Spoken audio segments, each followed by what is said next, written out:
તો આપણી સાથે નિશિતજી જોડાયેલા છે. નિશિતજી, આજે હવે ખાસ તમારી ક્યાં નજર ઓપ્શન રણનીતિ માટે?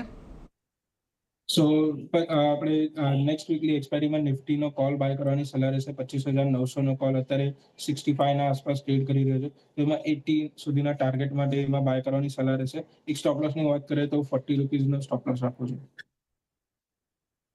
જી નિશિતજી, નેક્સ્ટ વીક એક્સપાયરી એટલે કે ખાસ કરીને 27 જાન્યુઆરીની એક્સપાયરીવાળાની આપ વાત કરી રહ્યા છો, રાઈટ?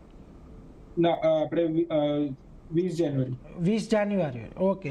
એટલે જો ખાસ કરીને આવતા મંગળવારે જે હવે આપણને એક્સપાયરી આવતી દેખાશે 20 જાન્યુઆરીની, એના માટે ખાસ કરીને 25,900નો કોલ ઓપ્શન તમે નિફ્ટીની અંદર બાય કરીને ચાલો. એક સારી તેજીની અપેક્ષા બનતી દેખાઈ રહી છે, એટલા માટે અહીંયાથી તમે 25,900ના કોલ પર ખરીદદારી કરો. 40નો સ્ટોપ લોસ અને 80ના લક્ષ્યાંક અહીંયાથી આવતા જોવા મળી શકે છે, એટલે એના પર એક ફોકસ ખાસ કરીને તમારે અહીંયાથી રાખવાનો છે.